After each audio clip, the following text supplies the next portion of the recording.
Hi everyone, welcome back to this channel. I am super excited for this video. I feel like I literally say that line at the start of every video, but this is genuinely is going to be one of my favorite videos that I'm making because I'm going to talk about horror. And if you're not new here, you know how much I'm obsessed and devour horror. I love horror stories. I love just being creeped out. I love staying up at night and just being scared. And honestly, it's very hard to do. It's very hard for me to get scared, but there are few books that I'm going to talk about in this video that actually gave me all the chills. And for some of them, I couldn't sleep because I was so creeped out. So without a further ado, let's get into this video. I do want to warn that some of the books I have read like ages ago, so I'm a little muddy on some of the premises, but I'm going to try my best and give you guys as much premise that is needed for you. So we are going to start off with this particular author who is probably extremely well known in the horror community. I haven't read a lot of books by her, but the ones that I read were truly impressive. And out of all the books that I've read by this author, I had to include this one. It's called I Call Upon Thee by Anya Albon. And if you're not familiar with Anya Albon's books, they are, borderline supernatural. They also have a lot of psychological horror books, but they're extremely unique and original. And so is this book. This book is about this girl named Maggie who had most of her childhood wasn't ordinary, except some of the things which involved a creepy doll in a graveyard, Ouija board, and friends. A recipe for disaster, I guess. But she grew up in this house thinking that it is completely haunted and she was scared. So she left home because she wanted to continue her studies and she was way too happy to leave the house. But circumstances called her where she had to return back to this home. And she thought that this is all gonna be fine. But as soon as she's back, there is something in the corner of her room, a shadow that is waiting for her. It is creepy. I promise you, if you're looking for a book that is going to give you all the creeps and you're going to be slightly chilled, if you're just beginning with horror, then this is going to really scare you. I was reading this book when I was back in school and I was walking in this hostel corridor. It was like nighttime, everyone was asleep, and I am just there reading my book, and it was really creepy. So I highly, highly recommend you that you check this book out. This next book. How do I even begin describing this book? It's Knock Knock Open Wide by Neil Sharpson. Oh my god. I am really, really trying to figure out how I can explain this book to you guys without spoiling anything or trying to make this sound interesting, because I really want you all to go right now and pick this book up. I read this book this year, so it's very fresh in my mind. And this is one of the most unique horror books that I have read. So this deals with two different timelines. So we have this one story that is set in sort of 70s and the 80s, where this woman named Etienne, she's driving home one night and it's just dark, pitch dark. It's night and she's all alone on the road. And there she sees a corpse. Now, any normal person in this situation would just say goodbye and move on, or probably just call someone. But what Etienne does is that she takes the corpse and then she's like, need to figure this situation out. So she goes to this farmhouse and then the story takes off. And then we're following Betty in the current timeline, which is 2015. She's new at a college in Dublin where she meets Aisling, and well, both of them sort of falls in love. This story also has a children's TV show, and this children's TV show is actually very interesting because they have this box in the TV show and no one really knows what's in the box. They know there is this character that will come out of the box, but no one remembers seeing it or no one really knows what is exactly inside the box. But then one of these two girls actually knows. I am probably doing a horrendous job at explaining, but trust me, you shouldn't do anything more than this going into the story, because then these whole two timelines and the whole two stories connect in a very interesting way. And I want you to know that this is deals with a lot of Irish folklore and stuff, because that's just something that you should know going into it, because then you will have the right expectations from the book.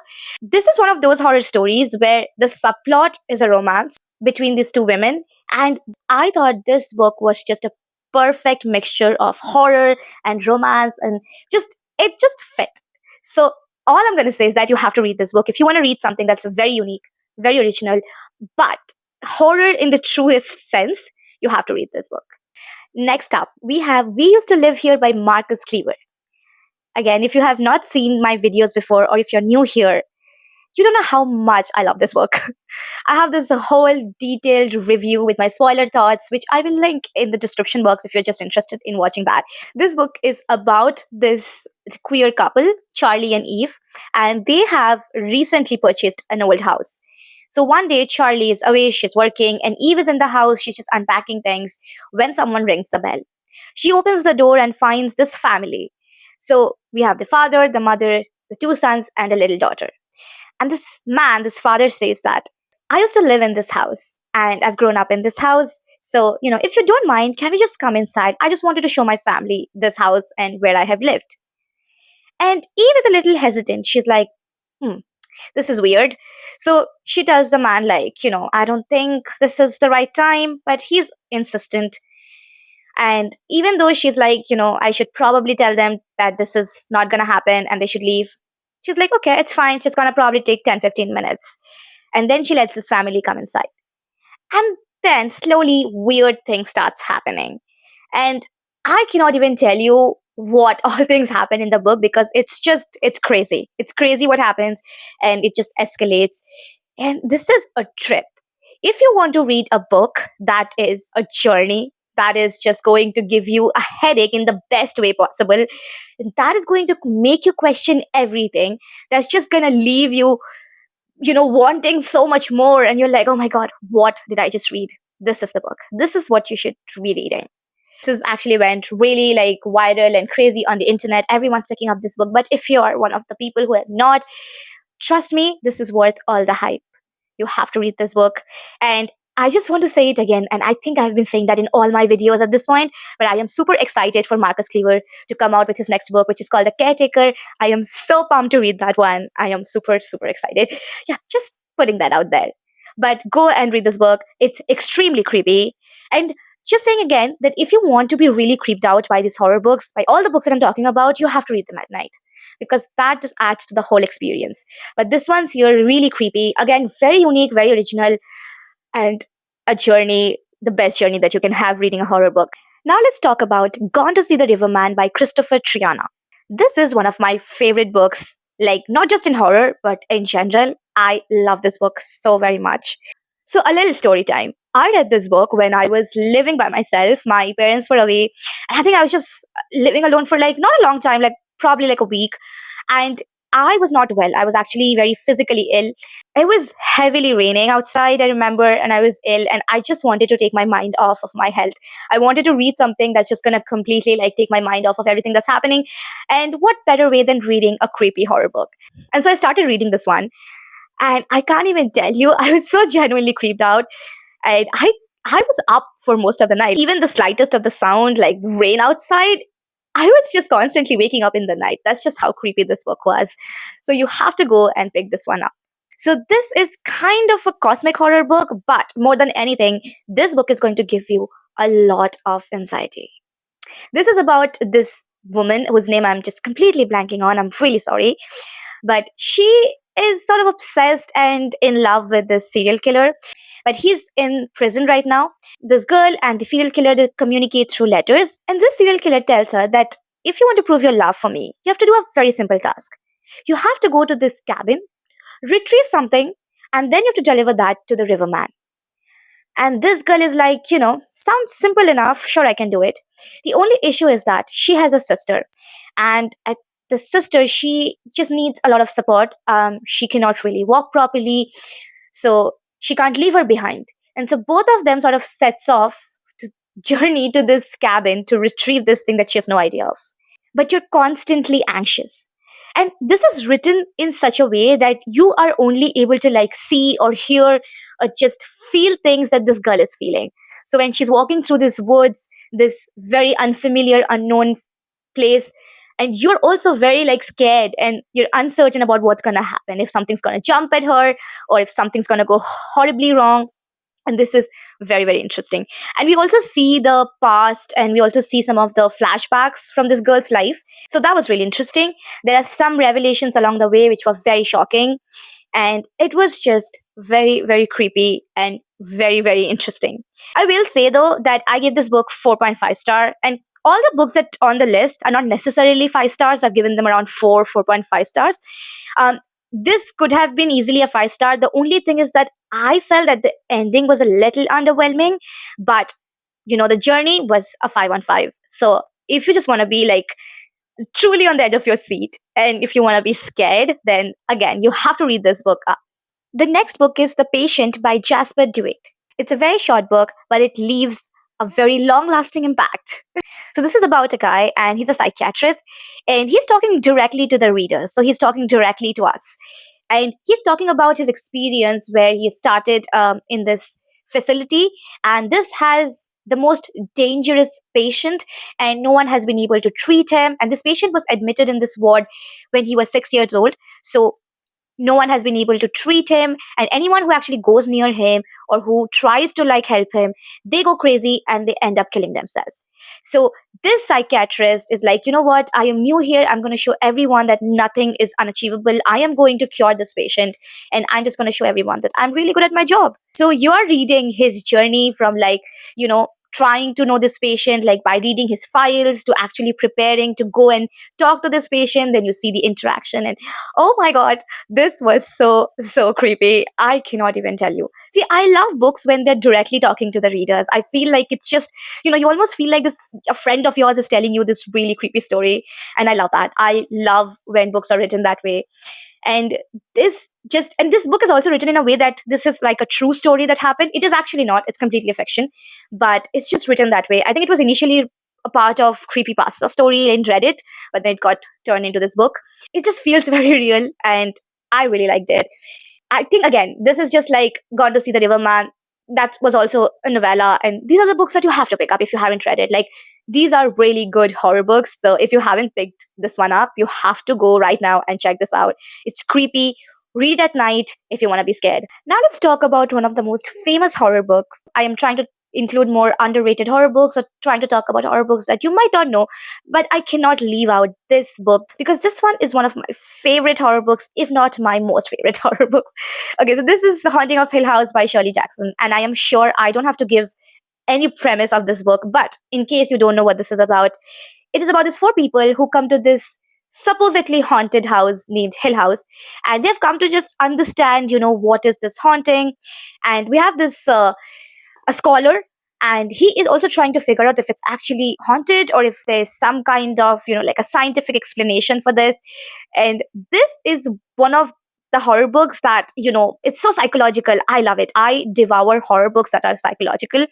I mean, yes, of course it is like a haunted house story, that this is like supernatural, but it is such a slow burn, and it is like it creeps up on you slowly that you won't even realize, like when you reach the end and you're like, oh my god, I didn't even realize like I was completely being surrounded by this darkness.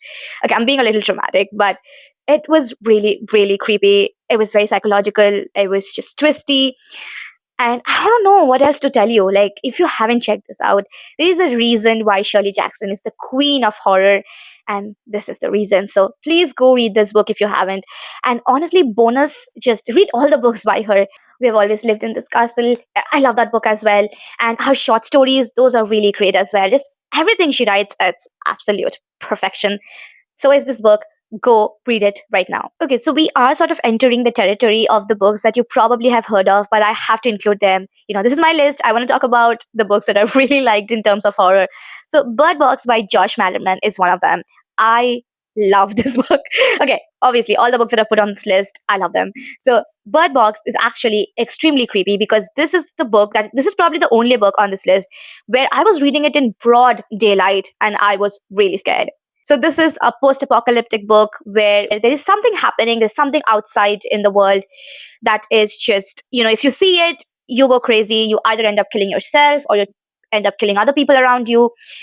It's actually like just crazy. Like I love this. I more than the horror, I love the panic that it creates among people when certain phenomena happens. So we are dealing with this mother who is trying to get her son and her daughter, her children, to safety, but because this is in future where you can't really go outside because whatever it is, and we don't know what this is, we don't know if this is a creature, if this is a demon, or what it is that you see, and then that's it, that's the end of you.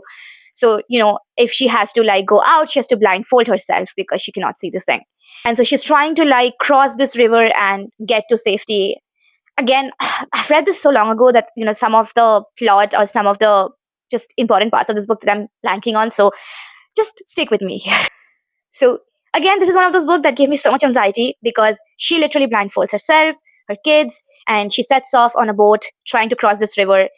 And you cannot see anything because you're reading from this narrator's point of view, like this woman's point of view, and so you're also blindfolded. So whatever she hears and feels and smells, those are the things that you're getting. You have no sense of sight because she doesn't have any sense of sight, and it is so creepy. Like, I was literally sitting right beside my window and I was reading it, and I was scared to look outside. So this is really, really like worth all the hype. If you haven't read this, and please don't judge this book by the movie, because the movie, honestly, Sandra Bullock is my girl, but I did not enjoy the movie at all. I think it's just thousand times scarier when you're reading the book, and thousand times better when you're reading the book. So if you've just watched the movie and you're like, I'm gonna pass on the book, no, don't do that. This is really, really good horror book. I would also like recommend that once you actually finish the book, if you can just go and watch or read even the interviews with Josh Malaman and the idea how this came about of this book, I think you're really going to be very rewarded. So thank me later. This next book is another book that made me fall in love with psychological horror. I devoured this book. It's A Head Full of Ghosts by Paul Tremblay. Okay, first of all, I absolutely love this title. It's one of my favorite titles of a book. That was irrelevant, but now you know that. This is about a family. They are called the Barretts, and so it has a mother, a father, the elder daughter, and the younger daughter. And so we are sort of going into like the current timeline, and then we are going back into flashback. So in the present times, we have the younger sister Mary, who is in giving an interview with this best-selling author, and she is recalling the horrors that happened 15 years ago with her family. Her elder sister, 15 years ago, starts showing an early symptoms of schizophrenia, but they are not able to control the symptoms, and she is slowly losing herself. She's descending into this madness. And so the mother, being extremely religious, she turns to the Catholic Church. I could be mistaken, it's probably the father and not the mother, but either way the family turns to a Catholic church, and there the priest is like, well, she is probably possessed. So we have this book, and we as a reader is also trying to figure out, is it schizophrenia or is it like she's actually possessed. And I thought that was very interesting. I love when books have this uncertainty. You don't exactly know if it's supernatural, if it's psychological. I love that. I love that feeling. And this, for me, was like, the horror wasn't the fact that, if she was possessed or not, but it was more of this dysfunctional family. It's just, it was so much sadness. I would definitely categorize it as like a grief horror, though in the technical sense it not, but to me it is, because we are seeing not just this person descending into madness, but we're also seeing that this family, how it's disintegrating. And it is just so sad to see. But I love this book. It was really, really good. It is a little slow. Again, if you are an impatient reader, this could feel like slow at some points, but again, it's so psychological, and I feel like psychological horror books they tend to be a little slow, but it is extremely rewarding. And if you love reading like these uncertain books where you don't know if it's supernatural, if it's psychological, or if more than the story, you also want to just get attached to characters, then this is the perfect book to pick up. Genuinely think that Paul Tremblay just outdid him with this book, because I've read his other books which are also categorized horror, but I've not put them here because I didn't really like them as much. But this is a great, great book. So we are nearing to the end of the list, and I, of course, had to include a graphic novel in this list. And who's better to do than the king himself, which is Junji Ito. And I am going to be including his book Uzumaki into this, because I think that is his, like, the most terrifying book that he has written. And honestly, it is a creepy book. This is about a village who is plagued by spirals. I love books when they take like the most mundane thing and then they can turn it into horror. This is one of them. And Spiral, really, like, you're haunted by Spiral. And you must be wondering, if you haven't really read this book, that, okay, Spiral, how can spirals be scary? After you read this book, you're not going to be able to look at spirals the same way.